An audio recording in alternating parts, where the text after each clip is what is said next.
നവകേരള സദസ്സിന്റെ സമ്മേളന വേദിയിലേക്ക് മുഖ്യമന്ത്രിയും മന്ത്രിമാരും സഞ്ചരിച്ച ബസ്സിന് എത്താൻ കേരളത്തിലെ നിരവധി സ്കൂളുകളുടെയും കോളേജുകളുടെയും ഒക്കെ മതിലുകളാണ് പൊളിച്ചു നീക്കിയത്. ബസ് ഇറങ്ങി 10 ചുവട് നടന്നാൽ പോരെ, അതിന് ഈ സാഹസമൊക്കെ കാണിക്കണോ എന്ന് സ്വാഭാവികമായിട്ടും നമുക്ക് തോന്നും. പക്ഷേ കേരളത്തിലെ സ്ഥിതി അങ്ങനെയൊന്നും അല്ല. എന്തായാലും നവകേരള യാത്രയും ആ ബസ്സും ഉണ്ടാക്കിയ പൊല്ലാപ്പുകളൊന്നും ചെറുതല്ല. ബസ് യാത്ര തുടങ്ങിയതോടെ സ്കൂളുകളുടെയും കോളേജുകളുടെയും ഒക്കെ മതിലുകൾ അങ്ങനെ ഓരോന്നോരോന്നായി പൊളിഞ്ഞു വീഴുകയായിരുന്നു. നവകേരള സദസ് നടക്കുന്ന വേദിയുടെ മുൻപിൽ മുഖ്യമന്ത്രിയും മന്ത്രിമാരും സഞ്ചരിച്ച ബസ് എത്തിക്കാൻ മതിലും റോഡും ഒക്കെ വെട്ടിപ്പൊളിക്കുക, പൂച്ചട്ടിയും ഹെൽമറ്റും കൊണ്ട് മറ്റുള്ളവരെ തല അടിച്ചു പൊളിക്കുക, അടികൊണ്ടവർ ആശുപത്രിയിൽ കിടക്കുക. എന്തായാലും കേരളത്തിലെ ജനങ്ങൾക്ക് ഇതൊക്കെ കണ്ട് എന്താ കഥ എന്ന് ഞെട്ടിയിരിക്കുകയാണ്. നവകേരള സദസ് കഴിഞ്ഞെങ്കിലും മതിലുപൊളിയുമായി ബന്ധപ്പെട്ട വിവാദങ്ങൾ ഇപ്പോഴും കെട്ടടങ്ങിയിട്ടില്ല. മതിലുപൊളിക്കൽ പരിപാടി ആദ്യം നടത്തിയത് മലപ്പുറത്താണ്. മുഖ്യമന്ത്രിയും മന്ത്രിമാരും സഞ്ചരിക്കുന്ന ബസ്സിന് വേദിക്കരികിലെത്താൻ തിരൂർ ബോയ്സ് ഹയർ സെക്കൻഡറി സ്കൂളിന്റെ മതിൽ ഒരു തടസ്സമായി മാറി. ഒന്നും നോക്കിയില്ല, JCB കൊണ്ടുവരുന്നു, പൊളിക്കുന്നു. എത്ര സിമ്പിൾ ആണല്ലേ, പൊളിക്കാൻ വേണ്ടി കെട്ടിയതുപോലെ. എന്തായാലും സംഭവം കേരളം മുഴുവൻ അറിഞ്ഞു. കേട്ടവരൊക്കെ ചോദിച്ച ഒറ്റ ചോദ്യം ഇതാണ്: ആ ബസ്സിൽ നിന്നിറങ്ങി ഒരു 10 ചോട് വെച്ചാൽ സ്കൂളിന്റെ മൈതാനത്തെത്തില്ലേ? പിന്നെ എന്തിനാണ് ഈ സാഹസം കാണിക്കുന്നത്? നടക്കാനോ ഞങ്ങളോ എന്ന ഭാവമായിരുന്നു പക്ഷേ മുഖ്യമന്ത്രിക്കും മന്ത്രിമാർക്കും. അങ്ങനെ വീണ്ടും മതിലുകൾ ഓരോന്നോരോന്നായി പൊളിഞ്ഞു വീണുകൊണ്ടിരുന്നു.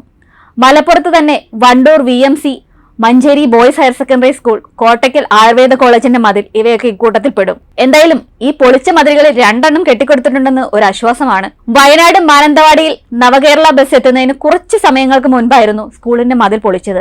ഇത് പൊളിക്കുമ്പോൾ MLA അടക്കമുള്ളവർ പറഞ്ഞത് നേരത്തെ ഈ മതിൽ അവിടെ ഇവിടെയായിട്ട് പൊളിഞ്ഞു കിടക്കുകയായിരുന്നു, എന്തായാലും പൊളിഞ്ഞു കിടക്കുന്ന മതിലല്ലേ, പരിപാടി കഴിയുമ്പോൾ നന്നാക്കി തരാമെന്ന്.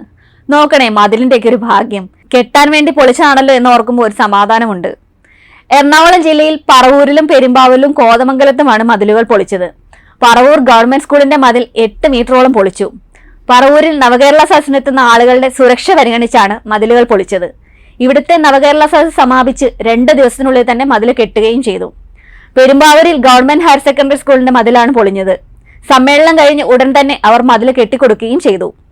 കോതമംഗലത്ത് മാർബേസിൽ സ്കൂളിന്റെ മതിലാണ് പൊളിച്ചത്. ഈ ഭാഗത്ത് ഗേറ്റ് സ്ഥാപിച്ച് പ്രവേശന കവാടമായി ഉപയോഗിക്കാനാണ് സ്കൂൾ മാനേജ്മെന്റ് ഇപ്പോൾ തീരുമാനിച്ചിരിക്കുന്നത്. വൈക്കത്ത് പൊളിയാൻ റെഡിയായി നിന്നത് വൈക്കം കായലോരത്തെ സർക്കാർ അതിഥി മന്ദിരത്തിന്റെ മതിലാണ്. ഏതാനും മീറ്റർ അപ്പുറത്തേക്കുള്ള സമ്മേളന വേദിക്ക് മുന്നിൽ ബസ് എത്തിക്കണമെന്ന ആ വാശിക്ക് മുന്നിൽ വീഴാത്ത മതിലുകളുണ്ടോ? കോട്ടയം ജില്ലയിൽ അടുത്തതായി പൊൻകുന്നം ഗവൺമെന്റ് VHSന്റെ മതിലാണ് പൊളിച്ചത്. അതും 10 അടിയോളം. അത് പോരാഞ്ഞിട്ട് 15 അടിയോളം നീളത്തിൽ റോഡും വെട്ടി. ഇനി പാമ്പാടി പഞ്ചായത്തിലാണെങ്കിലോ മൈതാനത്തിന്റെ ചുറ്റുമതിൽ 14 അടിയോളം പൊളിച്ച് വഴി വെട്ടിയിരുന്നു. തൃശൂരിൽ Mala saint Antony higher secondary സ്കൂളിന്റെ 3ഓളം മതിലുകളാണ് 8.5 മീറ്റർ വീതം ബസ് കയറാനായി പൊളിച്ചു നീക്കിയത്. അതുപോലെ ചെറുതുരുത്തിയിൽ ഗവൺമെന്റ് ഹയർ സെക്കൻഡറി സ്കൂളിന്റെ മതിലും. വെമ്പല്ലൂർ MES എസ്ബാനി കോളേജിന്റെ മതിലാണെങ്കിലോ അത് പിന്നെ മാനേജ്മെന്റ് തന്നെ പൊളിച്ചു കൊടുത്തു. Palakkad Nenmara boys higher secondary സ്കൂളിന്റെ മതിലാണ് ഇതുപോലെ പൊളിഞ്ഞു വീണതിൽ മറ്റൊന്ന്.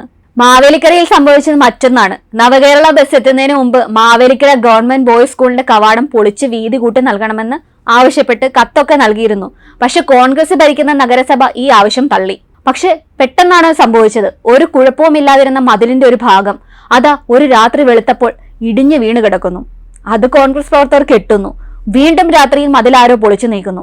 ഇതൊക്കെ കേരളത്തിൽ മാത്രമേ നടക്കൂ. മതിലുകളൊക്കെ പൊളിക്കാൻ കാണിച്ച ഈ ഉത്സാഹം പണിയാൻ കാണിക്കുന്നില്ല എന്നത് എടുത്തു പറയേണ്ട ഒരു കാര്യമാണ്. പാലം കടക്കുവോളം എന്നൊക്കെ പറയുന്ന പോലെ ചിലത് പണിതു, ചിലത് പണിതില്ല എന്ന അവസ്ഥയിലാണ് കാര്യങ്ങൾ. നവകേരള സദസ്സിന്റെ ഭാഗമായി മതിലുകൾ പൊളിച്ച സംഭവത്തിൽ സംസ്ഥാന സർക്കാരിനെ ഹൈക്കോടതി രൂക്ഷമായി വിമർശിച്ചിരുന്നു.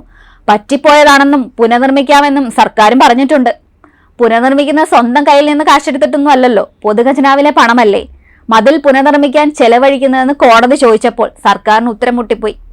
എന്തായാലും നവകേരള സദസ്സിൽ പൊളിച്ച മതിലുകൾ ഉടൻ തന്നെ പുനർനിർമ്മിക്കുമെന്നാണ് സർക്കാർ പറയുന്നത്. എപ്പോഴാണ് ഏത് കാലത്താണെന്ന് കണ്ടറിയാം.